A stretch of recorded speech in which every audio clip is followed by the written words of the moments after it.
اس نے پکڑے جانے پر چوری قبول کی اور بھینس کا سوراخ بھی بتا دیا۔ جب سے یہ مثل مشہور ہو گئی، اکثر جس کسی نے کوئی قصور کیا ہو، ضرور اس کے کسی نہ کسی عمل سے وہ ظاہر ہو کے رہتا ہے۔ اب اس کی وضاحت میں اس طرح سے کرتی چلوں کہ کسی گاؤں کے چودھری کی بھینس چوری ہو گئی، کیونکہ گاؤں میں زیادہ تر چودھری ہوتے ہیں اور جن کے پاس بہت زیادہ زمین، دولت اور جانور مویشی ہوتے ہیں۔ چودھری صاحب بہت غصے میں تھے جب ان کو پتہ چلا کہ ان کی بھینس چوری ہو گئی۔ انہوں نے اپنے تمام مزاروں جو ان کی زمینوں پر کام کرنے والے تھے، اپنے نوکروں کو جمع کیا اور ان سے پوچھ گچھ شروع کر دی۔ کسی سے کچھ معلوم نہ ہو سکا، یعنی کسی نے نہیں بتایا کہ انہیں نہیں معلوم۔ گاؤں کے ایک بزرگ کو بلوایا گیا، وہ بہت سمجھدار تھے۔ چودھری کو جب سمجھ نہ آئی تو اس نے گاؤں کے ایک بزرگ کو بلوایا اور ان کی عقل مندی اور دانش مندی کو سمجھتے ہوئے انہوں نے کہا کہ وہ اس بات کا پتہ لگائیں۔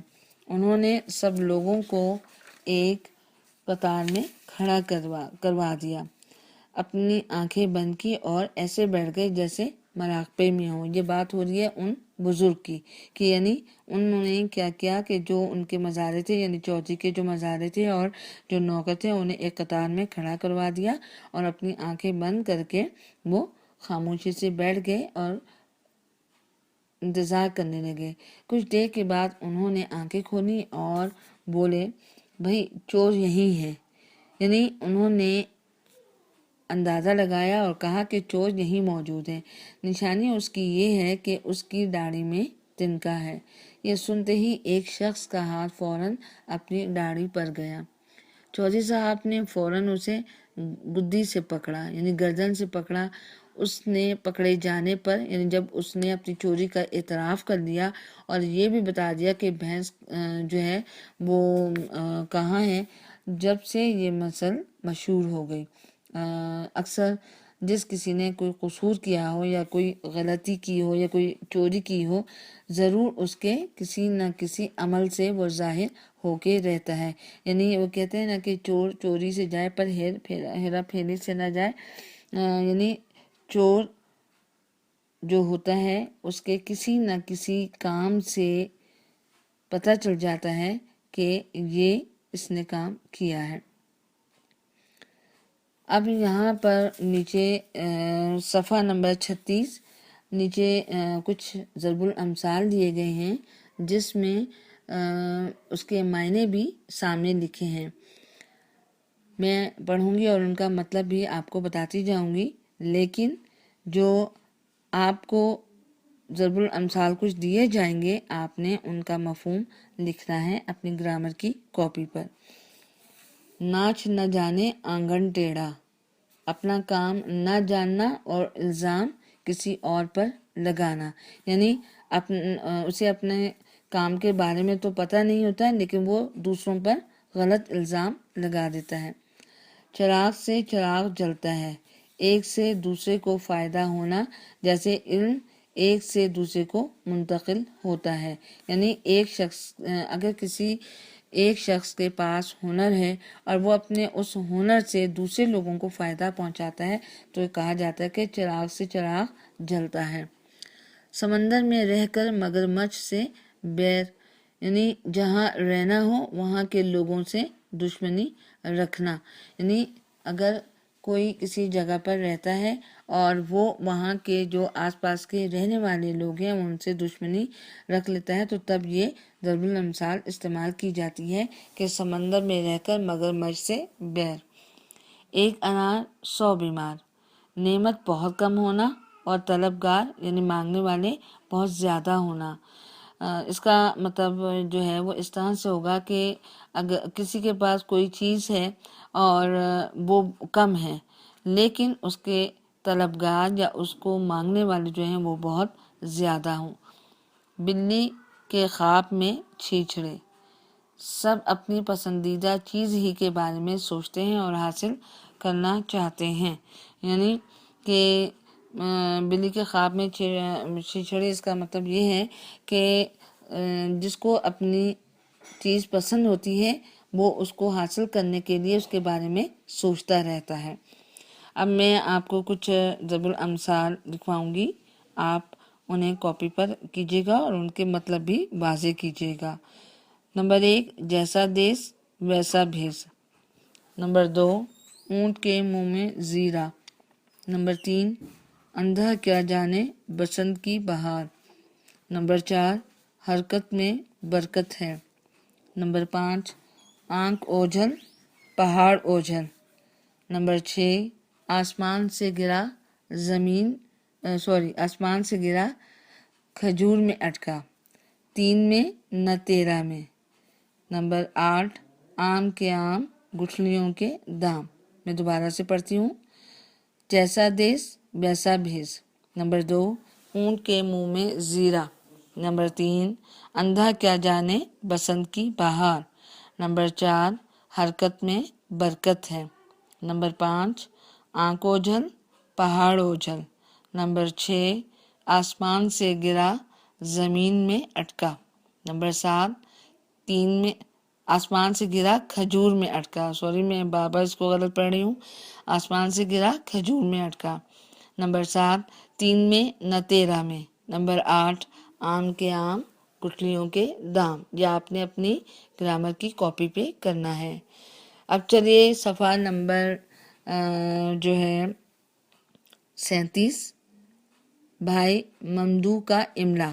یہ نظم ہم پڑھیں گے، اس کی پڑھائی کریں گے اور اس میں دیکھیں گے کہ کون سے الفاظ ہیں ایسے ہیں جن کی املا غلط لکھی گئی ہے۔ تو چلیے ہم اپنے سبق کا آغاز کرتے ہیں۔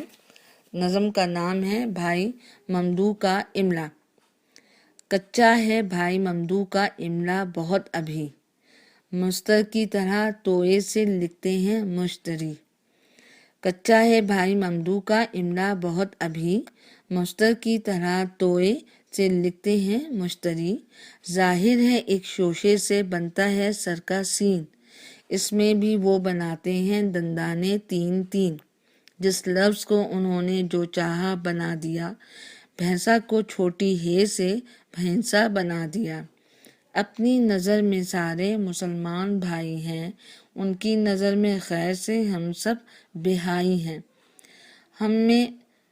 ہم میں بھی وہ لگاتے ہیں ناحق دو چشمی ہے، آیت میں ڈال دیتے ہیں حمزہ بجائے یہ۔ وہ غیث کو بھی فیض کا سمجھے ہیں قافیہ، لکھتے ہیں زال سے ذکریہ کو زکریہ۔ کچھ فرق ہی نہیں نذیر اور نذیر میں، دونوں کو زوئن سے تو کبھی زال سے لکھیں۔ لکھا علل حساب علل ٹپ الف کے بن، حضرت تو مطمئن کو بھی لکھتے ہیں مطمئن۔ درخواست کو تو واؤ سے لکھتے ہیں خیر سب، برخاست میں بھی ڈالیں گے وہ واؤ بے سبب۔ کہتے ہیں چھوٹی اور بڑی یہ میں فرق کیا، دیکھا ہے ہم نے دہلی کو دہلے لکھا ہوا۔ کتنا جناب ممدو کے املا میں کھوٹ ہے، تحریر ان کی ساری لطیفوں کی پوٹ ہے۔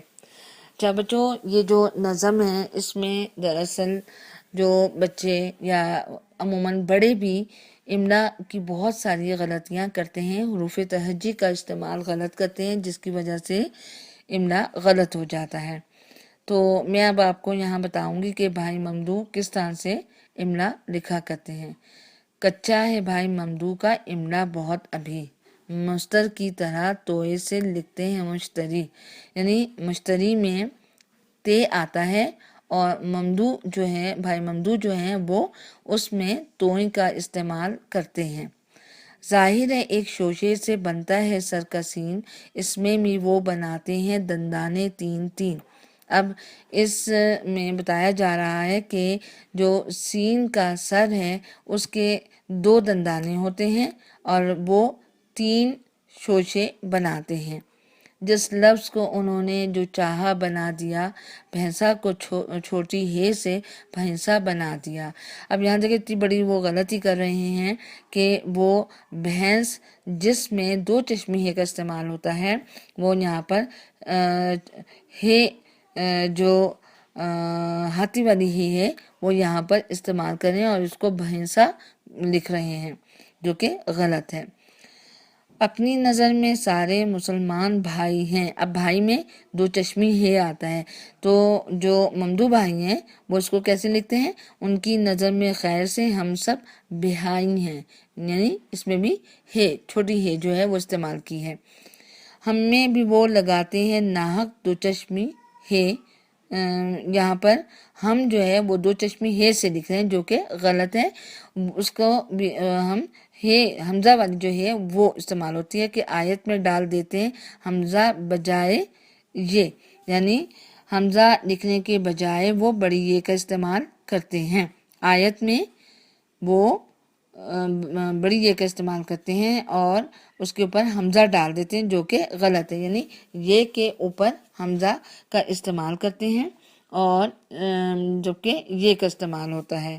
وہ غیظ کو بھی فیض کا سمجھے ہیں قافیہ، لکھتے ہیں زال سے ذکریہ کو زکریہ۔ اب وہ غیظ کو غلط لکھتے ہیں اور اس کو وہ غیظ کو بھی فیض کا، یعنی وہ اس کو الٹ لکھتے ہیں، اس کا اور اس کے قافیہ لکھتے ہیں اور زال سے زکریہ کو زکریہ لکھتے ہیں۔ کچھ فرق ہی نہیں نذیر اور نذیر میں، وہ نذیر اور زوئیں والی جو نذیر ہے اس کا بھی فرق واضح نہیں کرتے، دونوں کو زوئیں سے تو کبھی زال سے لکھیں، یعنی کبھی وہ زال سے لکھتے ہیں اور کبھی وہ زوئیں سے لکھتے ہیں۔ لکھا علل حساب علل ٹپ الف کے بند، حضرت مطمئن کو بھی لکھتے ہیں مطمئن۔ اب یہاں پر بتا رہے ہیں کہ علل ٹپ جو ہے وہ غلط لکھتے ہیں، جبکہ مطمئن کے اوپر حمزہ آتی ہے تو وہ عین سے لکھتے ہیں، یعنی میم تو میم عین نون۔ درخواست کو تو واؤ سے لکھتے ہیں خیر سب، برخاست میں بھی ڈالیں گے وہ واؤ بے سبب۔ اب درخواست کو تو واؤ سے لکھتے ہیں خیر سب، برخاست کو بھی وہ درخواست کی طرح لکھتے ہیں، یعنی برخاست میں خیر واؤ کا استعمال کرتے ہیں۔ کہتے ہیں چھوٹی اور بڑی میں فرق کیا، دیکھا ہے ہم نے دہلی کو دہلے لکھا ہوا۔ اب ممدو بھائی جو ہیں وہ اس شعر میں بتا رہے ہیں کہ چھوٹی اور بڑی یہ کو ہم کسی طریقے سے بھی استعمال کر سکتے ہیں کسی لفظ میں، لیکن یہاں پہ وہ کہتے ہیں کہ کہتے ہیں چھوٹی اور بڑی یہ میں فرق کیا، کہ ان دونوں میں کوئی فرق نہیں ہے، چاہے ہم چھوٹی یہ لکھیں یا ہم بڑی یہ لکھیں۔ دیکھا ہے ہم نے دہلی کو دہلے لکھا ہوا، اب وہ یہاں پر بتا رہے ہیں کہ میں نے کئی جگہ دہلی کو دہلے لکھا ہوا دیکھا ہے۔ کتنا جناب ممدو کے املا میں کھوٹ ہے، یعنی ممدو جو ہے وہ شان الحق حقی فرما رہے ہیں کہ ممدو کے املا میں کتنی ملاوٹ ہے، کتنا غلط املا وہ لکھ رہے ہیں۔ تحریر ان کی ساری لطیفوں کی پوٹ ہے، کہ یعنی جب جو بھی کوئی ان کے املا کو پڑھے گا وہ یقیناً اس کو ایک لطیفہ ہی سمجھے گا اور ہنس ہنس کر لوٹ پوٹ ہو جائے گا۔ صفحہ نمبر 38 پر آ جائیے۔ صفحہ نمبر 38، یہاں پر ذخیرے الفاظ جو ہیں ان کو صحیح طرح سے ان کو لکھنا بھی بتایا گیا ہے اور ان کے جملے بھی آپ نے بنانے ہیں۔ لفظ شوشے، شوشے کے معنی ہوتے ہیں دندانے، جو ہم سین لکھتے وقت اس کے دندانے بناتے ہیں ان کو کہتے ہیں۔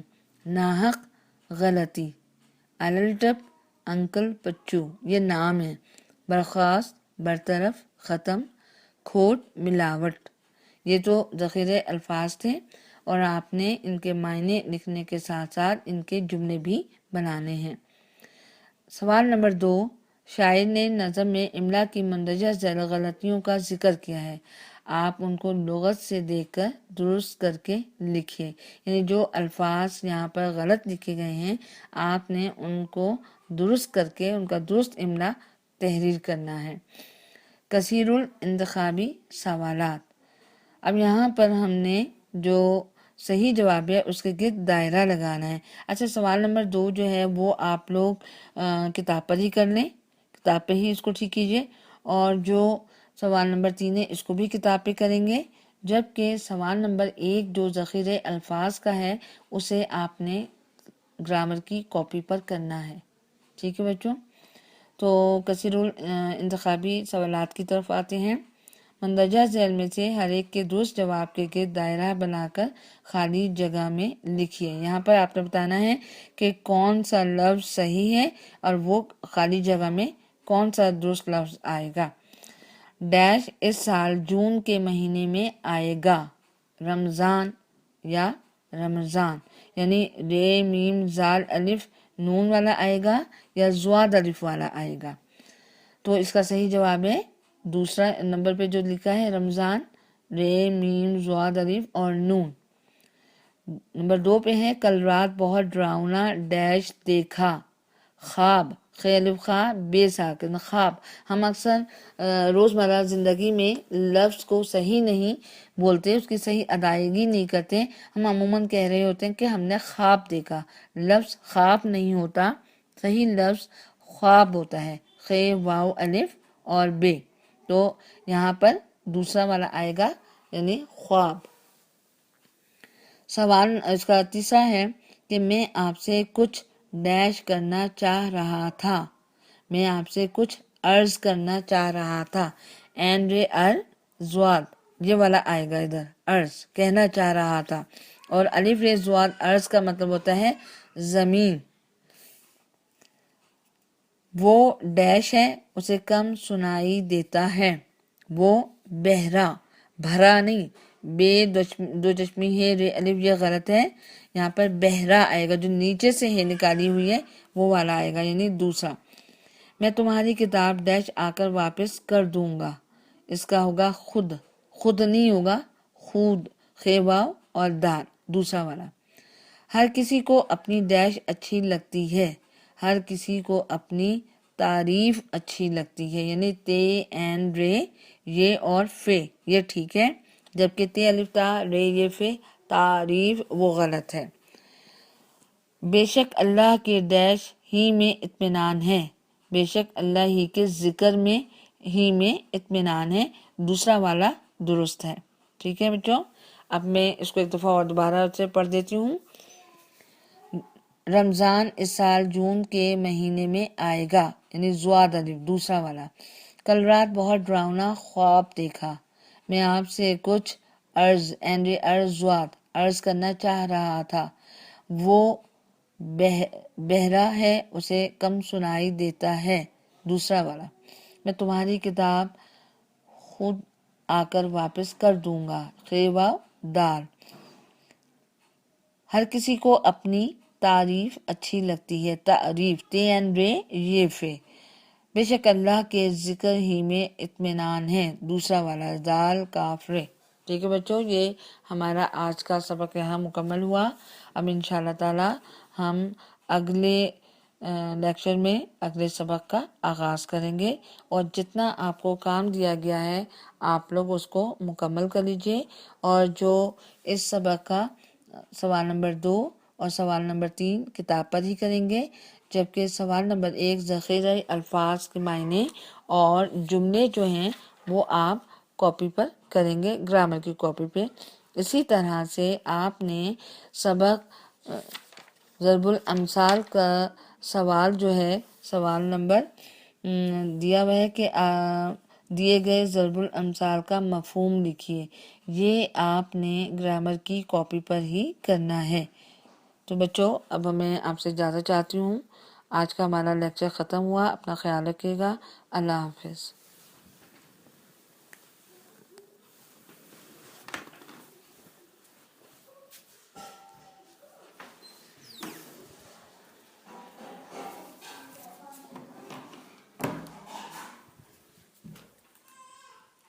Out, please.